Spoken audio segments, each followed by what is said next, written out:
Welcome back to Rye House as we build towards our final race of the London Cup. One of the most competitive and popular categories in British karting is Junior Rotax for drivers aged 13 to 17. I race in the Junior Rotax Max class. They have 125cc engines and they can reach speeds of over 110 kilometers an hour.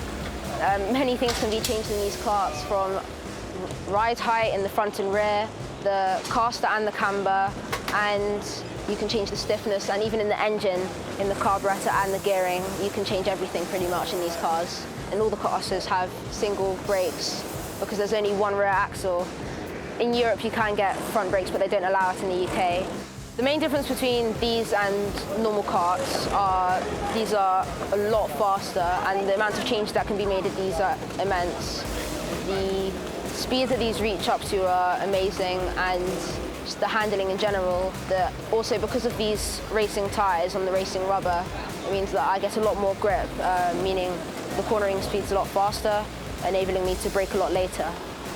The setup dramatically changes between wet and dry conditions. The tyres are completely different with grooves to help direct the water away, and also the bar is changed here for different stiffness levels, and the caster and the camber is all different to apply changes for the lack of grip that's caused from the rain falling down. One of the front runners in the heats was Gus Lawrence. Last year's champion talked to us about his racing background ahead of the final. Well, when I first started karting, I sort of used to drive past the corporate tracks near where I live, and I used to moan to my dad, can I have a go, can I have a go? And I never used to be tall enough to get reach the pedals. And one day, obviously, I grew to the right size, and I just thought, well, let's have a go, and I sort of got hooked into it then, really. So you're here at the London Cup. You obviously won it last year. Are you looking to do the double? Yeah, hopefully, yeah. A lot of competition this year, though, so definitely hard this year. There's a lot more people. Testing yesterday, there was about 5 or 6 of us, all within the same 2/10 of a lap time, so really tight. Jonathan Williams is one of the drivers on the grid with plenty of experience, though most of his racing has been overseas. I just moved back from Singapore, and I raced around Asia, mainly in Malaysia and the Rotax Max Challenge Asia there. Yeah, it's a bit different over there because it's 30 degrees every time I race there.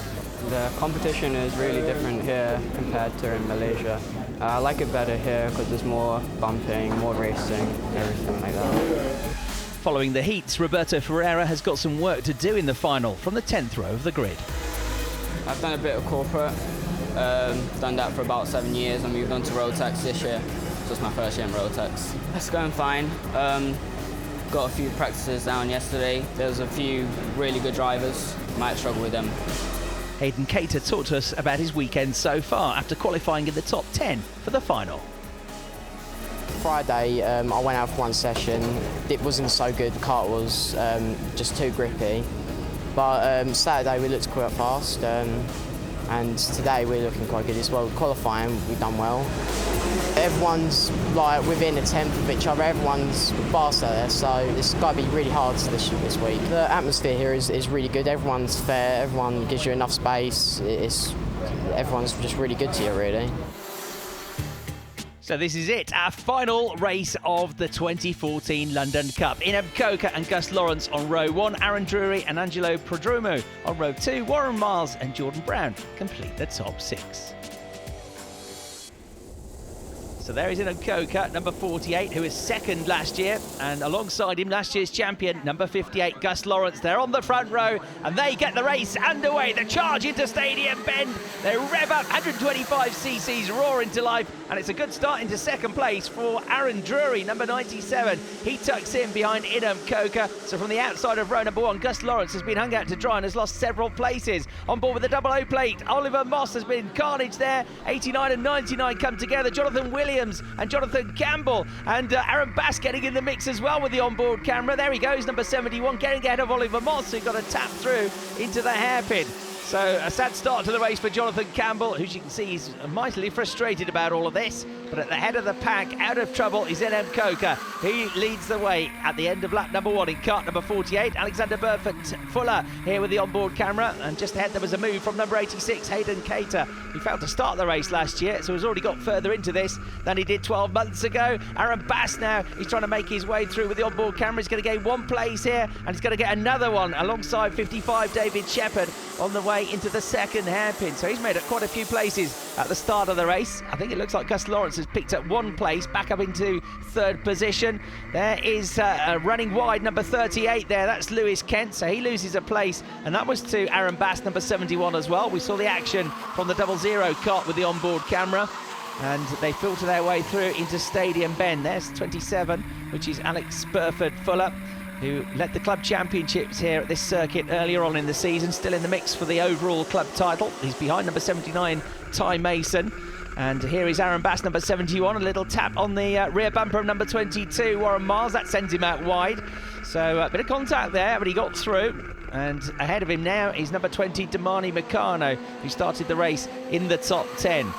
Leading the way still then is Coca, and yes, Gus Lawrence has made his way back to third, so he started on the front row. I think he dropped to fourth or fifth on the first lap, but he's back up into third place now. Second ahead of him is Aaron Drury, and then the race leader still number 48, Coca, who also leads the Hunts Kart Championship. Aaron Bass then onto the tail of Damani Marcano, and he taps his bumper as well on the way into turn 2, into the hairpin. So it's his favoured move here. Damani loses several places as a result of that. So now we're going to get a replay from Marcano's on board, and you can see he was forced out wide into the hairpin there, off the road, and he loses 3 or 4 places as a result. Oliver Moss comes through, and 1 or 2 others, Lewis Kent coming through as well. And you can see number 80, Jordan Brown, and he's got with him number 86, Hayden Cater. So these two have tied themselves together in a fight. Hayden Cater closing, under braking the door. He's left open. He dives down the inside, runs deep into the corner, but he's got the right-hander sorted out. The next hairpin, he's got the line for that, so through he goes. So Hayden Cater, number 86, picking up a position here and running well in this race. He's been a front runner in the heats. There's a good pace in this one. And having picked up the place, can he now pull away from the number 80 machine of Jordan Brown? So Damani Marcano onto the tail of Lewis Kent, number 38, as he tries to fight his way back through the order. He's down in the middle of the pack at the moment. Lewis Kent just about has time to close the door on the way into Stadium. Just ahead of the pair of them is the number 21 cart of Georgie Whitebread. So here comes Damani Marcano, goes to the inside through the first hairpin. He's drawn alongside Lewis Kent, but Lewis in the 38 cart, also a very quick driver, fends him off. So these two have developed a good scrap here. Damani would be keen to get back through the order, back up towards the top 10. Relatively inexperienced driver, doing well to qualify so high up here. He's only had a couple of seasons race experience. So the lead pack comes through, trying to chase the lead pack, having pulled off that move 1 lap ago. He's Hayden Cater, number 86, who leads the second group of karts. Aaron Bass then, number 71, getting onto the tail now of 79, Ty Mason. This is down into the hairpin section. Ty Mason with a lovely move there, late on the brakes to get ahead of number 80, Jordan Brown. And then, he gets a tap. That shoves him forward into the leader of that group. And that was 71, Aaron Bass again, just giving a driver a tap on the way into that second hairpin. It's paid off for him so far, but there has been contact in these moves. So we're going to go replay now of this move on the way into the first hairpin. The two ahead start battling, and then just that little gentle tap, but it's enough to send the man ahead wide, and he gains 2 places. Now you can see quite a hefty shove it was actually, and the one at the head of the group, the concertina effect, Jordan Brown, was forced way out wide there. So here we go into the section at Stadium Bend at the tail of that group. Number 22, Warren Miles, looking to get himself a top 10 finish. We're on board with Aaron Bass now. Nobody really ahead of him. Into the first hairpin he goes. This time he's going to lose a place. He's going to lose 2. That was a great move from 22, Warren Miles. Opportunistic driving. 2 places lost for Aaron Bass as Miles came through, as Ty Mason came through as well. So there is number 22. Good progress there. Very nice move that was through the hairpin section. So lots of great scraps going on in the midfield here. 22, Warren Miles climbing up through the order. Having started pretty high up the grid in 5th, he dropped back on the first couple of laps, but getting back into the mix now. And we're going to the final few laps of the race. So there is Coca, the race leader. 48, just edging clear. We've got Gus Lawrence into second place now. It's the time for him to catch Coca, or we're going to see a role reversal from last year's result. Coca leads Lawrence in 3rd position now. He's number 61, Angelo Prodromo, and down to 4th place has gone Aaron Drury. He did run as high as 2nd in this race earlier on, so might just miss out on the podium here. one more frustrating position to finish in than 4th place, just outside the podiums. There's the 00, Oliver Moss. Here he is carrying the onboard camera and getting ever closer to the rear bumper of Jordan Brown. You can see how much speed they carry through the right-hander at Stadium, through the left-hander at Reggie's elbow, and it's all about the momentum on the way into the hairpin. Lovely move that from Oliver Moss, which started at turn 1 and through he went into turn 3 at the hairpin. There's number 16 who's had a lot of work to do, Roberto Ferreira, from way down the grid. He's made some progress in this one. Inem Coker, though, continues to be untroubled at the head of the field, although the gap has come down slightly. Gus Lawrence, he started to come after him. Still tied together are Lewis Kent and Damani Marcano, just outside the top 10. Damani Marcano has been trying for a couple of laps, and now he does get through. Through he squeezes at Stadium Bend. Perfect manoeuvre that, and he gets ahead of Lewis Kent. He might just have time to get one more place back in this race, but the checkered flag is fairly imminent. There was 98.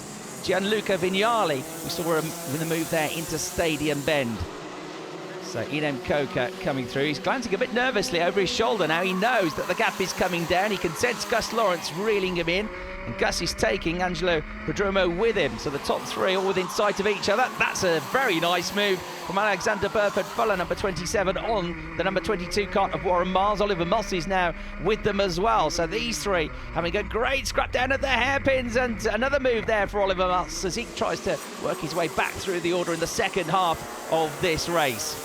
There are the top 3, they're all together now. A little bit away from them in 4th place is Aaron Drury, but it is almost home and dry for Inem Coker. He is going to take the checkered flag, and he wins the London Cup 2014, last year's champion, after settle for 2nd place. Confirmation of the results then. Inem Coker, Gus Lawrence and Angelo Prodromo take the podium positions, just over half a second between them. Aaron Drury was 4th, Hayden Cater in 5th, Ty Mason, Aaron Bass and Alexander Burford-Fuller in 6th, 7th and 8th. I started on pole and Aaron Drury was right behind me the whole way through, so I just knew I didn't make any mistakes, and then fortunately they started battling a bit behind so I could get a gap, and I could hold it till the end. Runner-up in 2013, Inem Coker comes back to the London Cup and wins it this time around. A great drive under real pressure at the end of the race. So that's it. The curtain draws on what was probably the biggest and best London Cup to date. We hope you've enjoyed the racing as much as we did. Thanks for watching. We'll see you next time.